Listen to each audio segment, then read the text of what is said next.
I'm Adrian. I'm chatting today about a place in a remote area of KwaZulu-Natal, South Africa, which attracts visitors from around the world, Fugitives Drift. Here, in a stunning setting, the events surrounding the biggest defeat ever suffered by British Armed Forces, the Battle of Isandlwana, as well as the ensuing battle at Rorke's Drift, are emotively portrayed in a way that no book can match. Fugitives Drift was built and is run by the Rattray family. David Rattray's narrated series on the Anglo-Boer War, The Day of the Dead Moon, is a yardstick for anyone interested. He was tragically murdered. But Nicky Rattray and the family have continued and are built on his legacy. Nicky, why buy a holiday farm in the middle of nowhere when there was nothing here back in the 60s? 1960s. You know, I think Peter, my father-in-law, David's father, obviously, Doug will be able to tell you a bit more about this, but he'd had a terrible war, and he was also interested in military history, and this place spoke to him. And he was very friendly with George Bunting, who owned the farm next door, who was the authority on the Zulu War, and they became friends, and this farm became available. And George said to Peter, I think you should buy it, and so he did. And they spent many happy holidays here. So David was the face, he was the face of the Rattray, Yes. experience, as it were. But you were always behind, behind every successful man is a surprised woman. That's brilliant. But you make the place run. Yes, so he was the PR. Yes, exactly. So you're right, he was the face of the organisation. Yeah. I do the background work, and it was a good team. I couldn't do the tours and he couldn't do the admin, so it worked well. And now I'm lucky enough to have Doug here, and we had Andrew here for a couple of years, in fact for many years, my eldest son, and he did a fantastic job on the tours as well. And they've now moved, he and his wife have moved to Plett, running our new hotel there, and we've got Douglas, who is the face of the place. And he really is a chip off the old block. Has the students surpassed the master? Well, it's funny you ask, because I have been told a couple of times that by guests that they think he's better than David. One has the perception, I certainly have had the perception, that sure, your market is going to be a lot of Brits coming out and elderly folk. And I'm here, and there are 4 parties, and I'm probably the oldest. And that's interesting to me. Yes, they're Sure. South Africans, Yeah. but not everybody's coming here just for the history.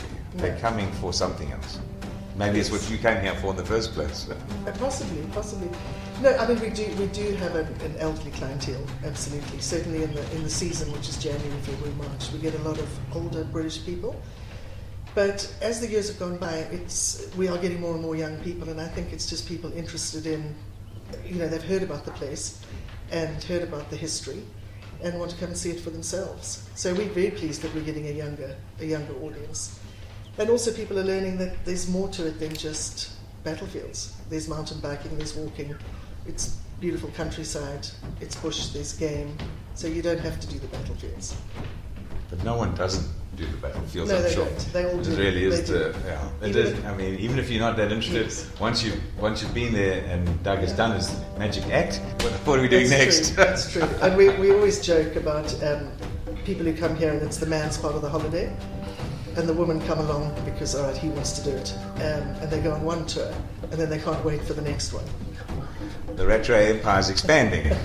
It has expanded. We have a property just outside Plettenberg Bay at the Crags, that was David's parents' house. And so we took it over 2 years ago and did a big renovation, a big rebuild, and we now have an 8-roomed boutique hotel there, which Andrew and Anel run. And yeah, it's very beautiful. So it's very nice to have another string to our bow. You don't just have the one in Fairview House, there's another one in Nature's Valley. Yeah, that's our cottage. That's family. Yes, yeah. Okay. Yeah, which Not is, for hire. It is, Okay. absolutely. But it's not a commercial venture. So, but it is available for rental. Douglas, you're the incumbent historian and storyteller in chief. I'd like to focus on stories and storytelling. History, and especially the history of Africa, relies on an oral tradition, on stories. And I'd love to know more about your role, your place in this tradition. It's a hard one to define that. I enjoy this. I must admit I get a kick out of telling these stories, and that old adage, you find a job you love and you'll never work a day in your life. I find myself drawn to these things, and it's one of the oldest forms of getting information. It is the oldest form of getting information across. Before we figured out how to paint on cave walls and chip away at rock, we would sit around the campfire and tell stories. Here, there's a certain sense of responsibility that one feels when entrusted with a legacy like this and stories like this. Obviously one doesn't want to let the family down, but at the same time, you don't want to let down the characters from history. There is a responsibility to preserve these stories as ethically as possible, to try and not let one's own personal biases influence the way you deliver the story, to maintain objectivity, to not get enamored with a particular character and do the proverbial covering up of the bad and only showing the good. It's a story worth preserving, and I think it is. I think South African history by South Africans is horribly misunderstood, and I think that a lot of South Africans could benefit from actually digging down into the appalling story that is our history. And in these stories of conflict and suffering and the wickedness of human beings, you cannot help but find compassion, courage, and virtue, and people standing up for what is right at the risk of their own beings. I just find the whole thing inspiring. And the stories carried on, they were passed down from father to son in Zululand and mother to daughter. But on our side of the fence, from the Eurocentric point of view, there was this obsession with explaining away the failures of the campaign, of vilifying one person or another, the pointing the fingers, and I think the story lost its soul from these European textbooks, and it's only really started to come back now with authors like Ian Knight drawing attention to the human part of it. So yes, there is a responsibility. There's a fine line that you have to try and get the information, the facts across, but at the same time you have an obligation to be entertaining and engaging. It's a fine line to walk, but it's overshadowed by, I think, for want of a better word, and given it's the 1870s, a sense of duty. I personally feel a responsibility to the soldiers and warriors who died there to try and preserve their memory with sensitivity and respect. So I recently read an article by an author, Anne Cleves, on the healing that stories provide. Do the stories of the bloody battles and historic human endeavour provide that to your guests, do you think? And not only that, close to home, have they helped you? And I'm referring, of course, to the murder of your dad, David. There's I think the best way of describing the healing effect that stories have is a catharsis. After my father was killed, we sort of had a moment where, in the middle of it, my mother, probably the strongest human being on earth, she said, we will still tell all the same stories. We will still laugh at all the old jokes. The man will be kept alive. Our family relationship with these battles in particular started with my grandfather, who had a shockingly terrible war. He came out to this part of Natal under much duress. Well, I mean, duress is probably not the wrong word, but it was a colleague of his who said, you need to go to the battlefields and you need to go and listen to this man George Bunting, and you need to go and walk those hills. It will do you wonders. And he was very hesitant. I think he'd had enough of war and conflict. It was balm for his tortured soul. He found peace here. My father as well, conscripted into the army, as so many young South African men were, taught to fight and hate people who've never done him any harm. And the loss of their second son in Namibia, I think this place also helped them, my mother and father, and then certainly for us, I'm if ever I want to hear my father's voice, I can just turn it on, which some people think is a very heartbreaking experience, but it can be. It depends on your mood. You can be quite melancholic, or you can just sort of fool yourself. But you have that opportunity. Most people don't. Yeah. No. How do these stories affect you and others? They pluck the chords deep in you, and it's sometimes quite hard to put your finger on exactly what it was that moved you. I mean, perfect segue. My father used to often say to people when they'd say, "Oh, there's so much information, I don't know if I can take it all in." He said, "That's not the point. He said, if you come back from one of our tours and you cannot even remember the date, but you felt something, then we have succeeded. We're not interested in taking people out to the battlefields for one tour and then walking off the battlefield being able to spit back at us the names and the dates and the formations and the miles and the yards and the inches. My goal is to take you onto that battlefield and not make you, but allow you to feel something. It's up to you as to whether or not you want to engage, but to feel something plucked in, in your soul, for want of a better word. People can get quite upset by these stories. They're brutal, they're awful, they're inspiring, they're magnificent, they're lovely and beautiful. It's the full spectrum of human barbarity and compassion, all wrapped up in one incredibly violent affair. The best advert for Fugitives Drift, and for South Africa actually, is Mika O'Byrne, the tame Australian as he's known, and the guest who never left. I had been retired for a couple of years, and I had been taking overland trips in my car from Australia. I'd driven from Australia to Europe. I'd taken the car back to Australia, done a couple of charity events.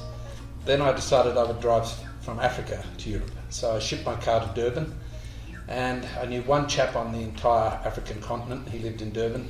He and several other people suggested that I came to Fugitives Drift. I was a bit of a reluctant participant, and I really wasn't interested in military history. I come from a Celtic background, Irish and Scots, so I was quite happy that the English got a flogging from the Zulus. And I came up here with little or no expectations and was struck by the immensity of the story that they tell here of the Anglo-Zulu War. But I was also taken by the people who started this, because as a business analyst, in my previous background, I thought it doesn't make any sense to have a business that just tells stories and all your clients, 80% of them live in England. But I knew that extraordinary people with vision will make what appear to be unsuccessful ideas work. So I was taken by that. I met Nikki. I stumbled my way through a very awkward conversation because I knew nothing about the tragedy of her first husband David's death. And I was struck by her courage. I asked her why she didn't leave if her husband had been killed here. And she said to me that she wasn't a coward. And she had many people who worked here, 50 staff, all of whom fed many other people. But she said, I built this from nothing and it's my home. And I thought she was possibly the most courageous woman I'd ever met. That increased my interest. So I arranged to meet her in Cape Town the following week. We had breakfast, and then she invited me to come back to the lodge and base myself here and do some trips around South Africa. I came back and I went to a big tourism indaba with her, and as I was walking around with her, many people invited me to their lodges. So we went off on a trip. We hit it off pretty well.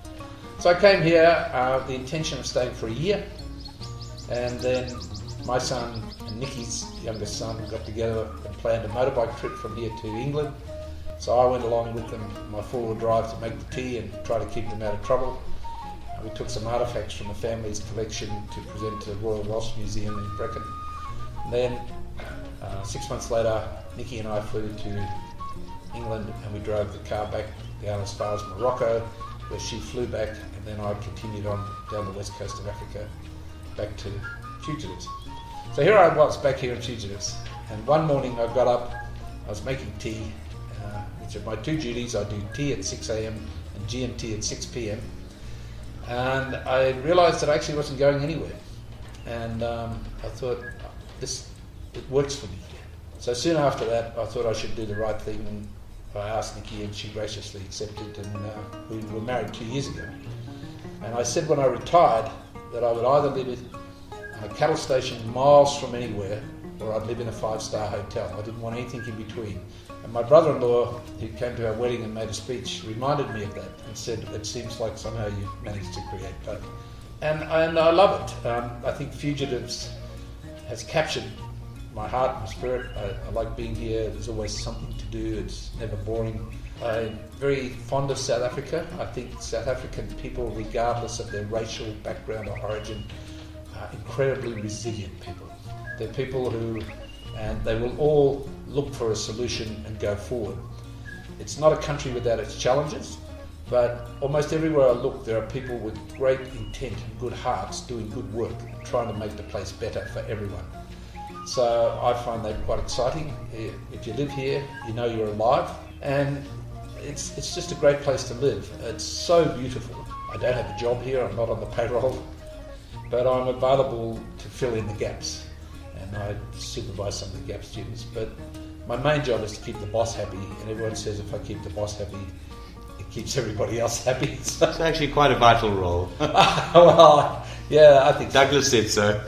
So we have a program for mostly young English kids who are gap students, often between school and university, and they come here for 3 months. It's word of mouth. A lot of them actually know each other. And they come here as a work experience program. Several of them have never actually had any interaction with the word work, and so we have to teach them a bit about that. They're kind of catch-all, they do all kinds of jobs. But partly it's a program to let them come and experience Africa. And so what I do with them is take them out, often clearing single track or bicycle tracks or walking tracks or any other jobs. And they have a bit of a mantra here: if you're a gappy and you've got nothing, you're doing nothing, you go and ask Miko, because he's always got a job. So part of our responsibility here is to teach them how to work, teach them the value of a good hard day's work, but also to install in them some interest. And many of them are now, after 20 years, starting to come back for a different experience and adventure in Africa and want to come here. I like them. I think that they're good kids, and obviously people have volunteers and just use them up, and we try not to use them up. We try to have them feel like they're useful and make a contribution to the lodge. We refer to it as Nicky Rapparay's finishing school for young English gentlemen. But we've had a couple from Australia, we've had a couple from America. We've actually had some young South African kids too. That's the Gappies. How about your education? Here I am, an Aussie who, not interested in military history, knew little about South Africa at all, and now in fact gave a talk to a bunch of Afrikaans farmers. It's kind of crazy that an Aussie's telling South Africans a story about their own history. Yeah. And we do a lot of work, of course, as you know, with other lodges, and we're all about the same thing, about giving people an experience, a nice experience. If you just have a general interest in the stories, you'll find that they're gripping and engaging stories, and it's a wonderful way to spend a couple of days in a really beautiful environment. Or be really careful, you could end up staying here for 6 years. Thanks, Nikki, Doug, and Miko. You can read more about Fugitives Drift and other super places on Travelogue.tv.